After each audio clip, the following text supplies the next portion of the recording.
nakurikiye inyigisho za Pasiteri Antoine Rutayisire, ndazikurikirana numva ziranyubatse, numva nkize ibikomere, ko hari aho nashaka kugira nk'ikibazo ngo ahita nsubizwa na za nyigisho yigishije. Nanjye ndayishimira Imana ko yandokoye ikandinda, nkaba ndi njyenyine, ariko ntabwo ndi njyenyine, ndi kumwe n'Imana, ndayishimiye n'umubyeyi wanjye.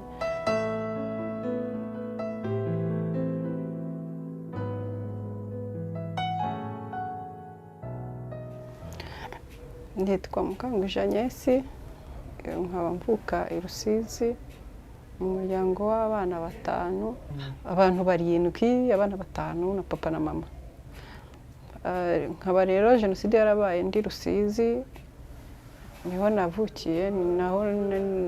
navukiye. Jenoside iza kuba rero, iba ariho turi, hanyuma batangira kwica Abatutsi. Njyewe ubwo nari nkurikiwe rimwe, ndibuka ko mama wanjye yagendaga amfasha akaboko nkurikiwe rimwe, undi amuhetse. Navukaga mu bahungu, ntabwo twabaga turi kumwe, buri wese icyo gihe yabaga yirwanaho, yabaga yagiye tutazi iyo bagiye. Njye rero mama yabaga amfashe n'undi ahetse, turagenda. Ndibuka ko twajyaga turara mu bihuru, bugacya tukongera tukagenda, tukazenguruka tugenda duhura nabo bari kwica. Imana ikahaturenza, tukajya ahandi, Imana ikahaturenza, gutyo gutyo. Ndibuka ko hari n'aho twageze aho bita igashirabwoba, niho habaye ibintu bikomeye cyane, niho abantu bari bahungiye n'inka zabo. Hanyuma abasirikare baraza, n'interahamwe bararasa cyane. Nibuka ko mama yabaga yandyamye hejuru ampisha n'uwo mwana wundi, ariko tutazi iyo na basaza bacu bari na papa.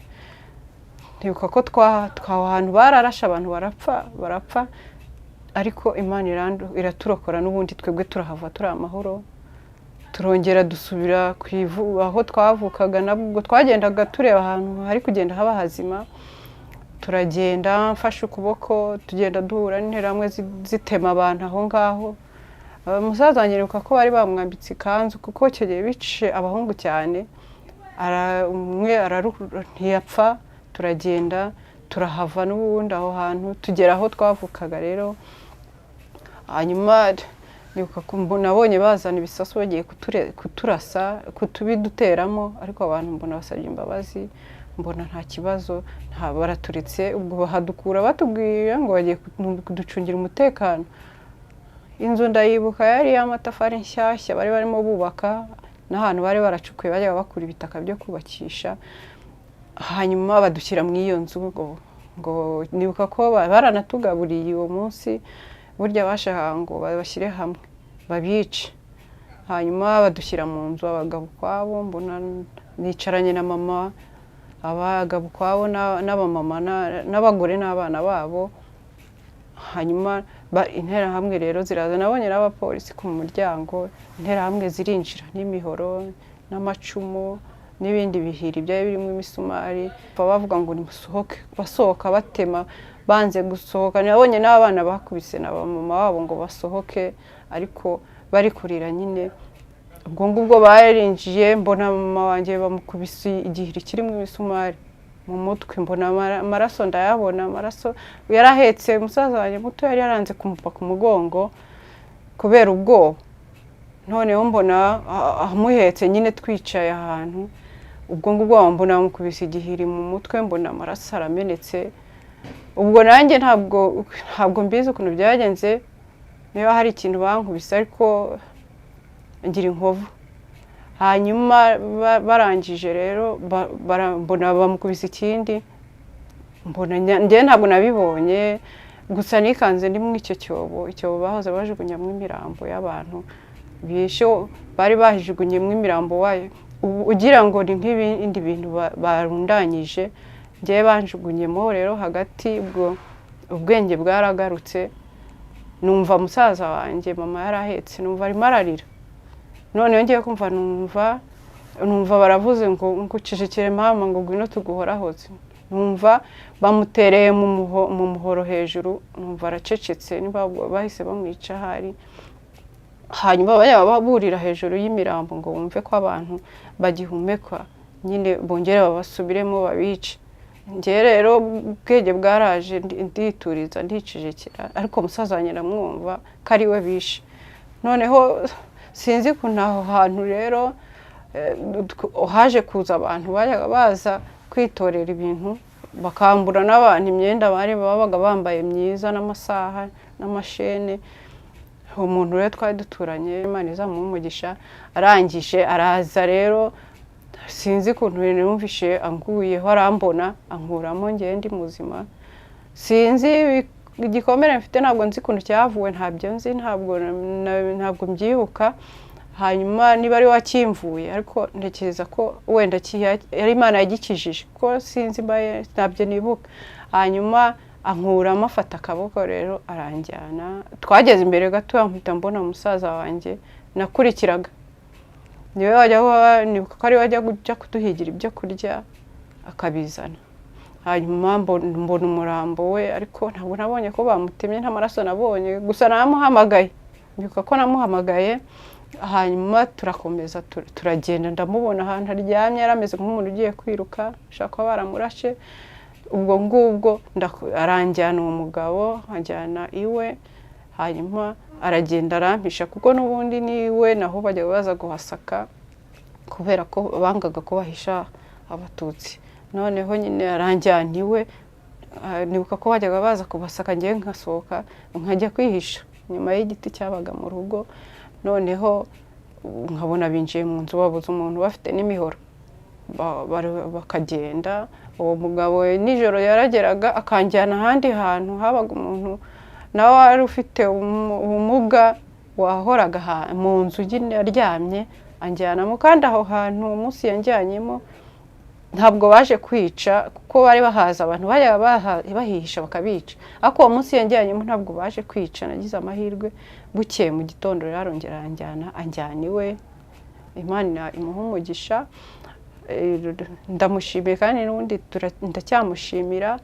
Hanyuma rero naje kuza kwikanga ndi njyenyine mbaho ngaho, haza kuzana bwo umundi mu mama nawe twari duturanye, ko ntabwo nari mbazi. Yaraje gusa avuga ati uyu mwana agira bene wabo muri Kongo, ahunze, yari yihungiye agiye muri Kongo. Aramfata aranjyana, agenda baririza. Hariho twavuye Rusizi n'amaguru tugera aho hantu muri Kongo, aho bari batuye, uwo musaza yari atuye. Ariho njya kuba rero, nza kujya kubayo, nabo baza tuhabayo igihe gitoya, kuko n'abantu bahungaga muri Kongo n'ubundi hahungaga mu interamwe zijya kwica abantu, bahisha abantu, bari bazwi, nk'umusaza yarazwi.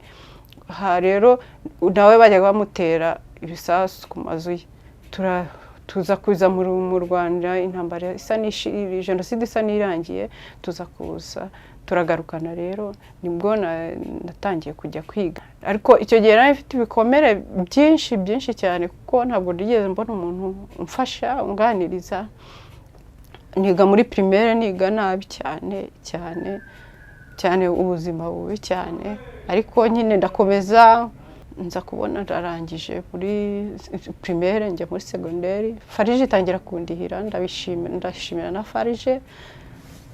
Hanyuma nza kwiga muri secondaire naho bitoroshye, ariko ko nayo mfite umuntu umfasha Farije, ndiga impane. Ariko n'uwo musaza ndamushimira, nawe yaramfashije cyane, akajya hari ibikoresho ibyo nkeneye byose akabimpa. Hamwe na Farije nabo ndabashimira. Muri secondaire byaje kuranya muri secondaire, rero njya muri université. Umusaza yaje kwitaba Imana, ararwaye, nawe aza kwitaba Imana, nawe ndamusabira umugisha ku Mana, yabishobojwe n'Imana, musabiye n'umugisha. Hanyuma naje kujya muri université, nza kwiga hano i Kigali muri Nirake, niho nize, naho ndiga Farije mfasha. Ndakomeza ndiga ndarangiza, niga imyaka 4 nayo ndayirangiza. Ngije muri 2016 nize imyaka 4 muri accounting. Ntabwo ndabona akazi, mbese ndi umushomeri.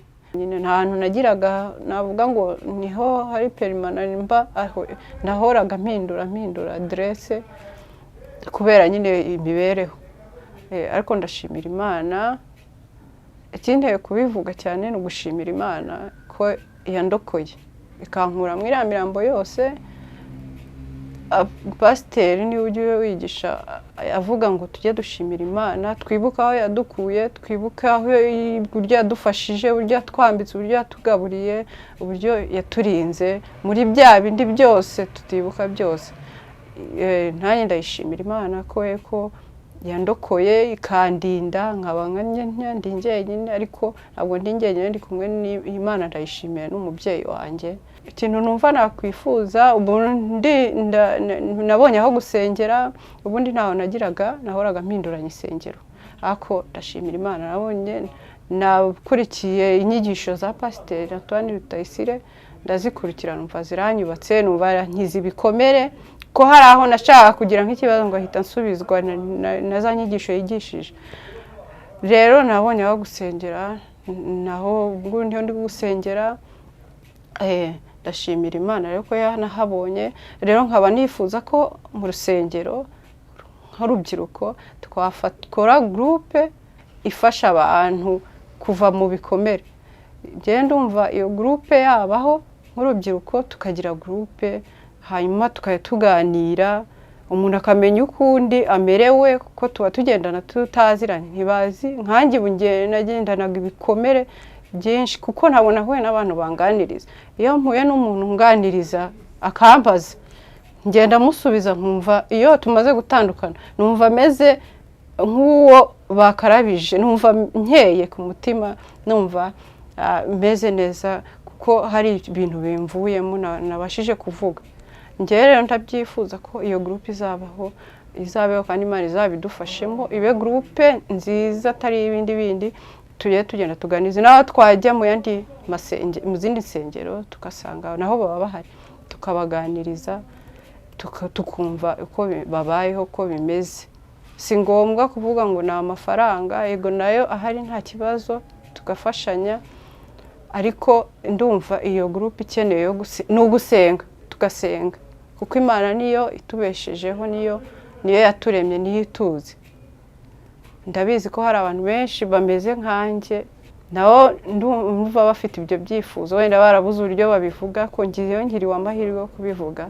Rero iki kintu ndagisabye kizabeho. Mw'iki gihe tugezemo, ngira ikibazo cy'igifu, ntabwo nzi aho kiva. Ntabwo niba hari gutekereza, kuko ibintu biraza nkumva byuzuye, ngiye guturika nk'umutima. Ariko nzi ko hari n'abandi bameze nkanjye, rero ndi kubakomeza muri iki gihe. Nta kindi cyakomora, ni Imana yonyine yo kukomora. Ibyo igifu gihita gikira, ni ugusenga, nta kindi. Abo bantu bameze nkanjye barahari, nabo bakomere, bamenye ko ari Imana ikibarinze.